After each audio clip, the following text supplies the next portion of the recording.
I've told many stories in my life, but this is the one I stayed silent about the longest. Not because it didn't matter, but because it mattered too much.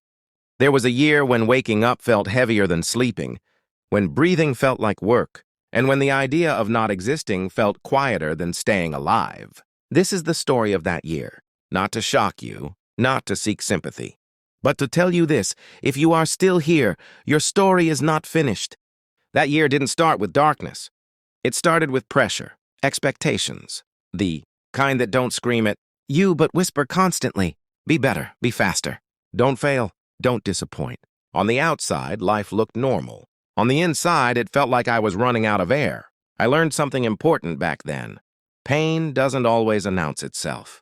Sometimes it smiles, sometimes it jokes, sometimes it says, I'm fine, and that's why so many people miss it, especially when it's their own. Every day I woke up already tired.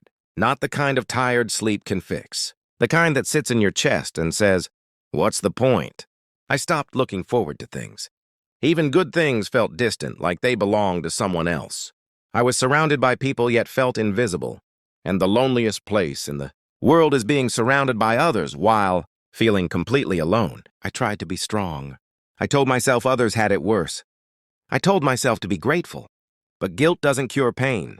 Comparing your suffering to someone else's doesn't make it disappear. It just teaches you to hide it better. Slowly, my thoughts began to change. Not all at once, quietly. Dangerous thoughts don't always arrive like a storm. Sometimes they drift in like fog. I started thinking people would be better off without me, that my absence would be easier than my presence, that my mistakes were permanent and my value was temporary. That's one of the biggest lies the mind tells when it's hurting. That you are the problem. Pain convinces you that you are a burden, not a human being who is struggling. There were nights I lay awake, staring at the ceiling, negotiating with myself. Just get through today. Then tomorrow came and I said it again. I didn't want to die. I wanted the pain to stop. And that difference matters more than people realize. Here's something no one told me back then. Wanting the pain to end is not the same as wanting life to end. When you're in that place, your mind offers permanent solutions to temporary pain. And the mind, when exhausted, is not a reliable storyteller. I reached a breaking point, not because one terrible thing happened, but because too many small things piled up without release. Unspoken fears, uncried tears, unasked for help. Strength turned into silence, and silence turned into isolation. The turning point didn't look heroic. It wasn't a big speech or a dramatic moment. It was a quiet crack in the wall I had built. I told one person the truth. Not everything, just enough. I'm not okay. I'm not okay. That sentence didn't fix my life, but it cracked the door open. And sometimes a crack is all the light needs. Getting help didn't mean the pain disappeared overnight. Healing is not a straight line. Some days I felt stronger. Other days I slipped back into old thoughts. But I learned how to sit with my pain instead of fighting it. I learned that thoughts are not commands. Feelings are not facts. I learned to ask better questions. Instead of what's wrong with me, I asked, what happened to me? Instead of why am I weak, I asked, what do I need right now? Compassion changed the conversation inside my head. There were practical steps too, small ones. I started taking care of my body, not perfectly, but intentionally. Sleep, food, movement. I limited the voices that fed my self-doubt. I stopped pretending I could heal in isolation. Humans are not designed to survive alone, especially in pain. One of the hardest lessons was this: you don't have to earn rest, love, or help. You are allowed to receive support simply because you exist. You don't need to be at your best to be worthy of care. Slowly, the fog lifted. Not all at once, but enough for me to see moments again. Laughter that felt real. Mornings that didn't feel unbearable. Purpose that returned quietly, without pressure. And here's what I know now with absolute certainty. The version of me who almost gave up could not. Imagine the version of me who is speaking to you today. Pain narrows your vision. Healing widens it. If you are in that dark year right now, hear this clearly. You are not broken. You are overwhelmed. You are human. And this chapter, no matter how heavy, is not the conclusion.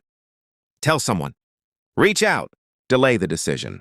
Let the moment pass. You don't have to solve your whole life today. You only have to stay. One day, you may look back at this year, not as the year you almost lost everything, but as the year you learned how strong survival really is. And your story, still unfolding, may become the reason someone else decides to stay too. There's a part of that year people don't talk about the shame, not just the sadness, but the belief that feeling this way meant I had failed at life. I smiled in public and collapsed in private. I became an expert at pretending, and pretending is exhausting. It drains more energy than hard work ever could. I remember looking at others and thinking, why can they live so easily? What I didn't realize was that everyone is fighting a battle you can't see. Some people hide their pain behind success, some hide it behind humor, and some hide it so well that even they forget it's there, until it becomes too heavy to carry. One of the most dangerous thoughts I had was this: this is how my life will always feel. Pain has a way of lying about the future. It tells you today's darkness is permanent. But feelings are weather, not climate. They change, even when it feels impossible. I also learned that silence can be deadly when it comes from fear. We're taught to be strong, to not complain, to handle things on our own. But strength without connection becomes isolation. And isolation is where the mind turns against itself. There were moments I didn't trust my own thoughts. My mind became a courtroom where I was always guilty. Every mistake became evidence. Every weakness became proof. But here's the truth I wish someone had told me earlier. Your thoughts are not always telling you the truth, especially when you're hurting. Healing began when I stopped arguing with my pain and started listening to it. Pain is a messenger. It doesn't come to destroy you. It comes to tell you something needs attention, rest, boundaries, help, compassion. I started setting very small goals. Not fix my life, but get through the next hour, then the next. Survival doesn't always look brave. Sometimes it looks like choosing to stay when leaving feels easier. There were days I failed, days I felt like I was back at the beginning. But healing isn't a straight road, it's a spiral. You revisit places, but each time with a little more awareness, a little more strength. I learned to speak to myself differently, not with motivation, but with mercy. Instead of saying, "What's wrong with you?" I said, "This is hard, and you're doing your best." That shift changed everything also. Learned that asking for help is not weakness, it's wisdom. You don't criticize a person for using a light in the dark. So why criticize yourself for needing support in a painful season? Slowly, life returned in pieces. A song that felt comforting instead of heavy. A conversation that felt real. A future that felt possible, not perfect, but possible. And here's something important.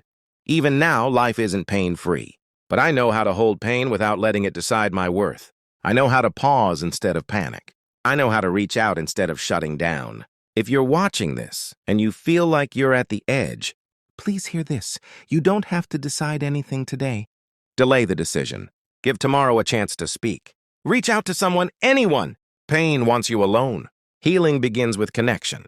Your existence matters in ways you cannot measure right now. There are conversations you haven't had yet. People you haven't helped yet. Versions of you that haven't been born yet. That year almost took me, but it didn't. And because it didn't, I'm here to tell you this. Staying was worth it. Even when it didn't feel like it would be, if all you can do today is breathe, that's enough. If all you can do is stay, that's heroic. This chapter is heavy, but it is not the end of the book.